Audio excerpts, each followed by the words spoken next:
வணக்கம். பெப்பர்ஸ் டிவியின் மூன்சைன் நிகழ்ச்சி நேயர்களுக்கு காழியூர் நாராயணனுடைய அன்பு வணக்கங்கள்.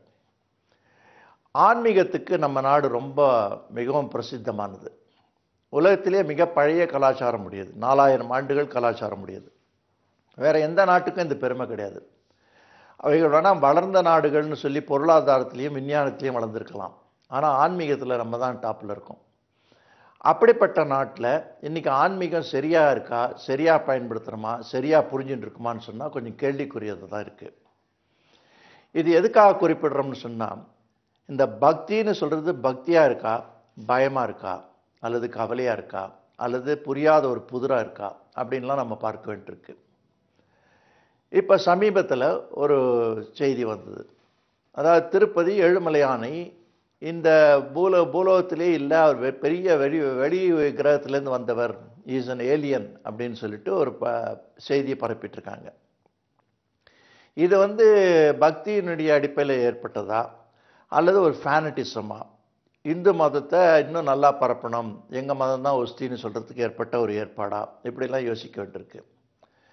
ஒட்டுமொத்தத்தில் மக்கள் என்ன புரிஞ்சுக்கணும்னு சொன்னால், ஆன்மீகம்னு சொல்கிறது ஆன்மாவே உணர்றது. திருப்பதி பெருமாளாகட்டும், எந்த பெருமாளாகட்டும், எந்த கோயில் வழிபாடாகட்டும், எந்த ஆன்மீக செய்தியாகட்டும், அது எல்லாமே நம்மை நாம் பண்பாடு செய்து கொள்வதற்கு, நம்மை நாம் பரிதமாக மாற்றிக்கொள்வதற்கு, நல்ல மனிதனாக மாற்றிக்கொள்வதற்கு, சமுதாயத்துக்கு உகந்தவனாக மாற்றிக்கொள்வதற்கு, சமுதாயத்துக்கு தீங்கிழைக்காமல் இருப்பதற்கு, சமுதாயத்தில் ஒற்றுமை உணர்வு இருக்கிறதுக்கு, தீய செயல்கள்லாம் போகிறதுக்காக ஏற்பட்டது தான் ஆன்மீகம்ன்றதை புரிஞ்சிடுமானா இப்படிப்பட்ட குழப்பங்களுக்கு இடம் இருக்காது. இந்த சென்சேஷனல் ஆன்மீகம்னு சொல்லுவாங்க. இந்த சென்சேஷனல் ஆன்மீகம்னு சொல்கிறது ஒரு சென்சேஷனை கலப்புறது.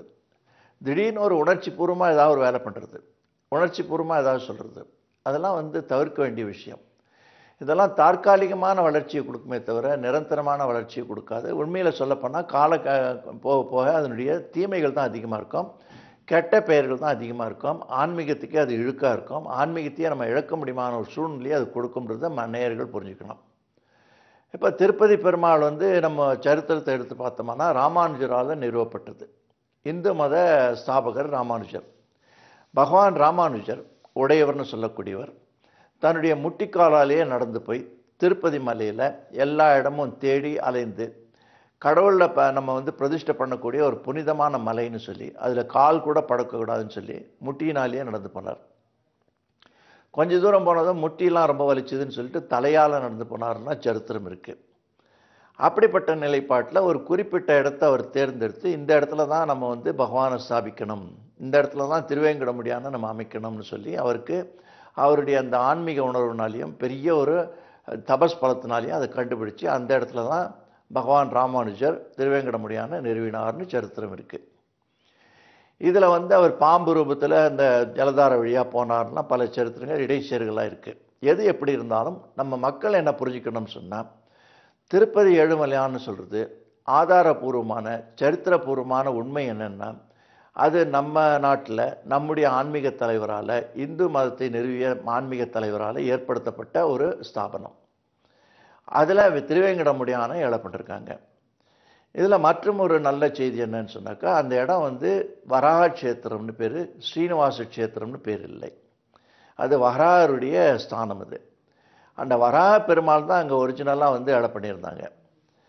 திருவேங்கடமுடியான் பத்மாவதியை கல்யாணம் பண்ணிக்கிறதுக்கு ஏராளமான பொருள் செலவு செய்தாங்க. அந்த காலத்தில் ஆண்கள் தான் பெண்களுக்கு வரதட்சணை கொடுப்பாங்க. அது காலப்போக்கில் அது மாறி பெண்கள் ஆண்களுக்கு கொடுக்கணுன்ற ஒரு நிலைப்பாடு ஏற்பட்டது. அந்த மாதிரி அவர் பத்மாவதியை கல்யாணம் பண்ணிக்கும்போது மிகப்பெரிய கடனாளியாகிவிட்டார். நிறைய சுமை, பணச்சுமை. அந்த கடனை தீர்க்கிறதுக்கு குபேரனிடம் கடன் வாங்கியிருந்தார்.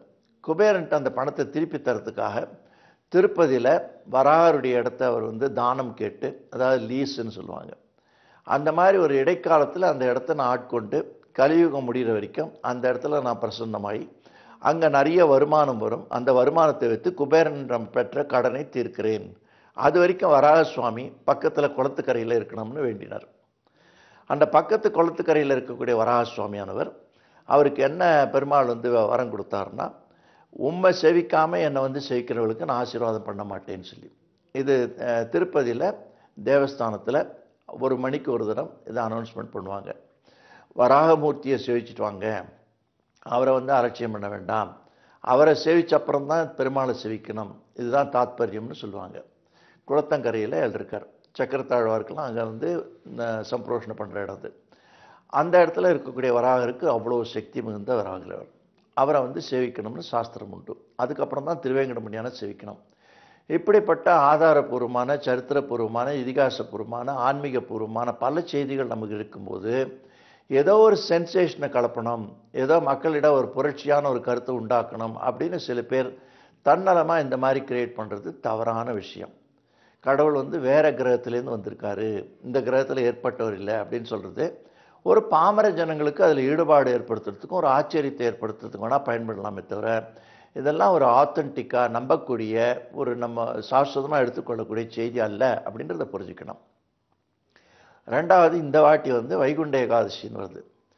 இந்த வைகுண்ட ஏகாதசி வந்து இந்த வைணவர்களுக்கு மிகச்சிறந்த ஒரு புனிதமான ஒரு நாள். எப்படி சைவர்களுக்கு வந்து சிவராத்திரி, மகா சிவராத்திரி பெருசோ, மாத சிவராத்திரி வேற, மகா சிவராத்திரி வேற. அந்த மகா சிவராத்திரி வருஷத்துக்கு ஒரு தான் வரும். அவர்களுக்கு, சைவர்களுக்கு அந்த மகா சிவராத்திரி ரொம்ப புனிதமானது. அன்றைக்கி ராத்திரி பூரா கண் விழித்து சிவபெருமானுடைய அனுகிரகத்தை பெற்று அவருடைய நாமாவை சொல்லி அவரை வேண்டி வணங்கி அன்று பூரா வந்து விரதம் இருந்து சிவபெருமானுடைய அனுகிரகத்தை பெறுவாங்க. அதே மாதிரி பద్ధதி தான் நமக்கு இந்த வைகுண்ட ஏகாதசியில் கிடைக்கிறது. வைகுண்ட ஏகாதசியில் இன்னொரு சிறப்பு என்னன்னாக்கா, இந்த முக்கோடி ஏகாதசியை சேவித்த புண்ணியம் அன்றைக்கி கிடைக்கிறதுன்னு ஒரு சாஸ்திரம் சொல்கிறது. இந்த வைகுண்ட ஏகாதசி என்னைக்கு ஏற்படுதுன்னு சொன்னால், ரா 10 பகல் 10ன்னு 2 பகுதியாக பிரிச்சிருக்காங்க. இந்த பகல் 10ன்றது வந்து 2வது பகுதியாகும், ரா 10 முதல் பகுதியாகும்.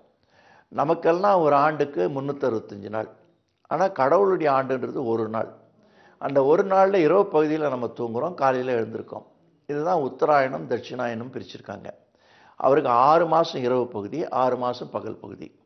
இந்த 6 மாதமான தட்சிணாயனத்தை கடந்து அவர் வந்து இந்த இரவு பகுதியை பூர்த்தி பண்ணி காலையில் எழுந்து அந்த சொர்க்கவாசல்னு சொல்லக்கூடிய படியை தாண்டி செல்வார். அந்த சொர்க்கவாசல் படியை தாண்டி செல்றதுக்கு மக்கள் ரொம்ப ஏங்கி தவிப்பாங்க. அதில் ஏராளமான பேரை தாண்டி சென்று சொர்க்கம் கிடைக்கக்கூடிய புண்ணியம் கிடைக்கும்ன்ற நம்பிக்கையில் அதை செய்வாங்க. இதுதான் உண்மையான ஆன்மீக செய்தி. அப்படிப்பட்ட நிலையில் அந்த வைகுண்ட ஏகாதசி இந்த வாட்டி ஏற்படுறது புத்தாண்டு பிறக்கச்சே ஏற்படுறது, அதாவது ஆங்கில புத்தாண்டு. பொதுவாகவே நவீன காலத்தில் இந்த ஆங்கில புத்தாண்டுக்கு ஒரு தனி மகத்துவம் ஏற்பட்டிருக்கு, தனியான ஒரு ஈடுபாடு ஏற்பட்டிருக்கு. எல்லாருமே ஆன்மீகத்தில் ஈடுபட்டவங்கெல்லாம் அந்த புத்தாண்டு துவக்கத்தன்னைக்கு தங்கள் இஷ்ட தெய்வங்களை சேவிக்கிறதுக்கும், பிரார்த்தனை பண்ணுறதுக்கும், அர்ச்சனை பண்ணுறதுக்கும் பயன்படுத்துகிறாங்க. தவறே கிடையாது. ஏன்னா மக்கள் வந்து ஏற்றுறது மகேசன் ஏற்றுறதுன்னு பேர். அப்படிப்பட்ட ஒரு சித்தாந்தத்தில் உலகம் மொத்தம் நம்ம வந்து வழிமுறையில் கொண்டு வரக்கூடிய இந்த ஆங்கில சித்தாந்தம்ன்றது நம்முடைய ஒவ்வொரு நாள் வாழ்க்கையிலும் அதை நம்ம கடைப்பிடிக்கிறோம். ஆங்கில மணி தான் யூஸ் பண்ணுறோம், ஆங்கில தேதி தான் யூஸ் பண்ணுறோம், ஆங்கில நாள்காட்டி தான் நம்ம யூஸ் பண்ணுறோம். இன்றைக்கி தமிழ் தேதினா ரொம்ப பேருக்கு தெரியாது, ஆங்கில தேதினா டக்குன்னு சொல்லுவாங்க. அதுதான் நடைமுறையில் இருக்கிறது. அதனால் நாமெல்லாம் தமிழர்கள், நாம் ஏன் ஆங்கிலத்தை கொண்டாடணும் ஃபேனட்டிக்காக பேசுகிறதுல அர்த்தம் இல்லை. அன்றைக்கி வந்து இறைவனை வழிபடுறதுலும் தவறு இல்லை. எல்லாரும் சேர்ந்து சேவிக்கும்போது அதனுடைய சக்தி பெருமளவு கிடைக்கிறது. இப்படிப்பட்ட ஆன்மீக செய்திகளை சரியான வழியில் தெரிஞ்சு சரியான வழியில் நாம் பயன்படுத்தினா தான் நமக்கு எதிர்காலத்தில் ஆன்மீகத்தினுடைய பலன் முழுமையாக கிடைக்கும்.